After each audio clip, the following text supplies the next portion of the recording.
Bonjour les enfants, bienvenue pour cette nouvelle édition des réponses aux questions pour le mois d'octobre. Je ne sais pas vous, mais je trouve que ce mois d'octobre est vraiment très beau. Vous savez pourquoi? On a commencé notre mois en fêtant les anges gardiens.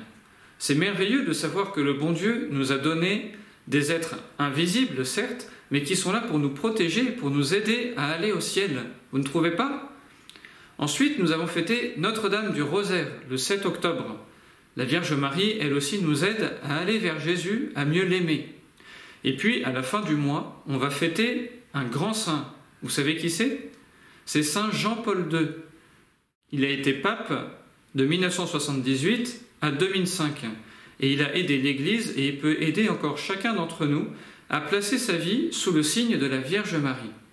Alors vous voyez, on a la chance de vivre dans un très beau mois.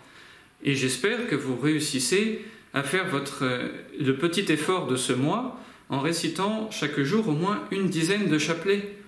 Ça nous aide à mieux nous mettre sous la protection de la Vierge Marie et à grandir sur le chemin de la sainteté. C'est vrai que peut-être ce n'est pas toujours facile, il y en a qui réussissent bien et peut-être qu'il y en a d'autres qui réussissent moins bien, alors surtout, il ne faut pas se décourager. Notre-Dame a promis qu'elle aiderait ceux qui veulent prier le chapelet, alors eh bien, allons-y, mettons-y tout notre cœur et la Vierge Marie elle-même nous aidera. Alors aujourd'hui, on se retrouve pour répondre aux questions. Cette semaine, on va répondre à 2 questions qui nous viennent de Mathias à Marseille.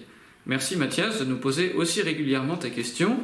J'espère qu'il y aura aussi d'autres enfants dans les prochaines semaines qui pourront poser les leurs afin d'enrichir tout le stock de questions auxquelles on doit répondre. Et vous posez en général des questions très intéressantes, alors merci beaucoup à tous ceux qui les ont posées ces derniers mois.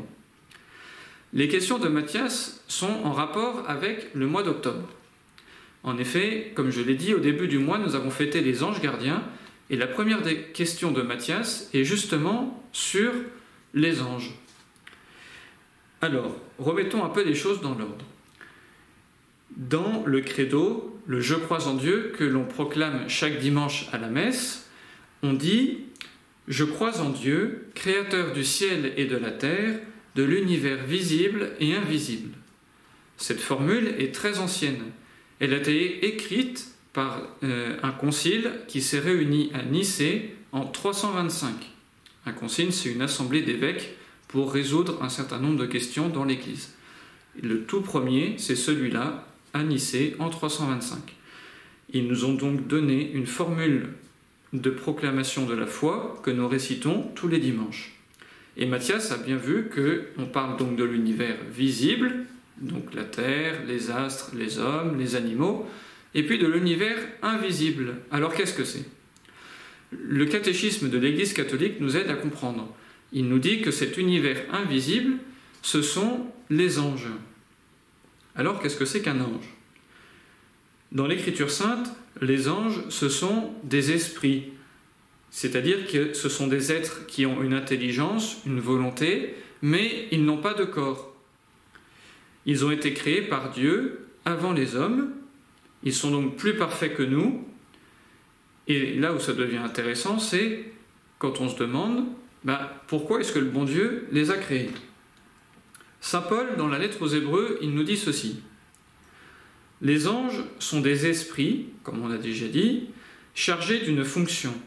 Ils sont envoyés pour le service de ceux qui doivent avoir en héritage le salut. Alors qu'est-ce que ça veut dire? Ce sont des esprits qui sont au service. Ils ont été créés par Dieu avant tout pour servir Dieu. Dans l'Écriture, on les voit par exemple annoncer à la Vierge Marie la naissance de Jésus. On les voit annoncer aux saintes femmes la résurrection. On nous dit aussi qu'ils seront là au moment du jugement. Les anges, ce sont donc des créatures au service de Dieu et du plan de Dieu sur le monde. En plus, les anges sont toujours auprès de Dieu. Ils l'adorent. Ils chantent sans fin ses louanges. Et les pères de l'Église nous disent même qu'ils demeurent toujours présents auprès du Saint-Sacrement. C'est logique, puisque le Saint-Sacrement, c'est la présence de notre Seigneur sur la terre. Les anges, ils ne laissent jamais tout seuls le bon Dieu. Enfin, les anges agissent parfois sur la terre au nom de Dieu, auprès des hommes. Ils transmettent ces messages. Par exemple, lorsque Saint Joseph se demande ce qu'il doit faire lorsqu'il comprend que la Vierge Marie est enceinte, c'est un ange qui indique à Saint Joseph ce qu'il doit faire. Il y a aussi des anges qui ont révélé à certains hommes dans l'Écriture des prophéties, par exemple Isaïe, ou les révélations qu'a eu Saint Jean, et aussi qui sont consignées dans l'Apocalypse. Et puis on voit aussi des anges qui viennent au secours d'hommes en danger. Par exemple, dans l'histoire de Tobie et Sarah, Tobie doit faire un grand voyage parce que son père le lui demande, et puis son père a des problèmes de santé, et alors au cours du voyage, il est accompagné par un ange qui va le protéger, qui va l'aider à découvrir un remède pour son père, qui va lui faire rencontrer Sarah, qui deviendra sa femme, et puis comme Sarah, elle était en prise avec des démons, c'est aussi lui qui va lui expliquer comment aider Sarah à être délivrée des démons. Et puis aussi les anges, parfois, ils agissent plus directement pour appliquer les jugements de Dieu. Par exemple, on dit que ce sont des anges qui ont fait mourir les premiers-nés d'Égypte, et puis aussi Hérode, dans les Actes des Apôtres, à un moment, il se prend pour un dieu, et il y a un ange qui intervient et qui le fait mourir. Donc les anges sont au service de Dieu. Mais pas seulement. Les anges ont été aussi créés par Dieu pour qu'ils soient au service de la création, pour que la création puisse faire correctement ce pourquoi Dieu l'a créé. On dit que les anges collaborent avec la providence divine. Alors on peut le voir ça de différentes manières. Par exemple, les anges vont être au service des nations. Chaque pays va avoir un ange. Cela, les pères de l'Église le disent depuis le début de l'Église. En France, depuis Charlemagne, on considère que c'est Saint Michel qui est le protecteur spécial de la France. On parle aussi des anges gardiens de certaines villes. Saint François de Sales, lorsqu'il devait aller annoncer la parole de Dieu dans certains villages, il priait toujours l'ange gardien de cet endroit pour que les cœurs soient ouverts à sa prédication. Il y a aussi un ange protecteur de l'Église. On dit en général c'est Saint Michel. Et puis enfin, il y a des anges très spécifiques qui sont les anges gardiens. On en trouve déjà trace dans l'Écriture. Jésus parle des anges gardiens des enfants qui sont toujours en train d'adorer Dieu. Ces anges viennent au secours de notre faiblesse. Dieu nous les a donnés pour nous aider à aller au ciel. Il les a donnés à chaque homme pour que chaque homme soit protégé, soit gardé du malin et puisse avancer sur le chemin du ciel. Ces anges donc, ils nous protègent du mal, ils nous soutiennent sur le chemin de la sainteté, ils nous guident sur ce chemin, spécialement en nous aidant à développer certaines vertus. L'humilité, la pureté, la paix, la bonté, le zèle pour faire avec courage les choses que Dieu nous demande, et puis il nous enseigne aussi la joie d'adorer, de louer Dieu, de le prier comme il faut. Et puis enfin, les anges sont aussi un peu des ambassadeurs, c'est-à-dire qu'ils font le lien entre Dieu et nous. Ils présentent toutes nos prières et nos bonnes actions à Dieu, et en retour, ils nous donnent les grâces que le bon Dieu nous envoie suite à ces bonnes actions et à ces prières. Alors, il faudra bien se rappeler de prier tous les jours nos anges gardiens, et pas seulement le jour de leur fête, le 2 octobre. À la fin de cette petite vidéo, on dira ensemble une petite prière aux anges gardiens. Et on arrive à la deuxième question de Matthias, qui est en lien avec le deuxième jour important du mois d'octobre. On a dit le 7 octobre, on a fêté Notre-Dame du Rosaire. Et Matthias aimerait bien savoir l'histoire du Rosaire, pourquoi on fête Notre-Dame du Rosaire le 7 octobre, etc. Alors déjà, pourquoi Notre-Dame du Rosaire le 7 octobre? Nous sommes en 1571. Le pape s'appelle Pie V. C'est un dominicain. La situation de l'Europe est très grave. Les Turcs musulmans veulent envahir l'Europe. Et dans les années qui précèdent, ils ont conquis un certain nombre de terres et ils se rapprochent toujours plus de l'Italie. Et toute leur flotte en 1571, se situe aux alentours de la Grèce, au large de la Grèce. Ils ont donc conquis beaucoup de pays, ils ont tué beaucoup de chrétiens, et ils ont aussi réduit beaucoup de chrétiens en esclavage pour qu'ils soient notamment les rameurs de leurs galères militaires. Alors, devant cette situation terrible, où toute l'Europe était menacée d'être envahie par les Turcs, le pape a décidé d'une part, convoquer tous les soldats de l'Europe pour venir l'aider, et de demander la prière de tous les chrétiens. Alors en fait, il y a très peu de pays qui vont répondre à l'appel du pape. Il y a seulement l'Espagne, la ville de Venise, Rome bien sûr, et puis quelques petits États italiens. Au total, il y aura environ 195 bateaux du côté des catholiques qui forment ce qu'on appelle la Ligue catholique. Côté turc, il y en a environ 270 et c'est eux qui sont donc les grands favoris de la bataille. Alors le pape redemande encore plus de prier la Vierge Marie pour que l'Europe soit protégée. Au moment de l'attaque, le vent est en faveur des Turcs. Les catholiques, à ce moment-là, hissent sur tous leurs bateaux le symbole de la croix pour se placer sous la protection du Seigneur. Et à ce moment-là, le vent change de sens et favorise les catholiques.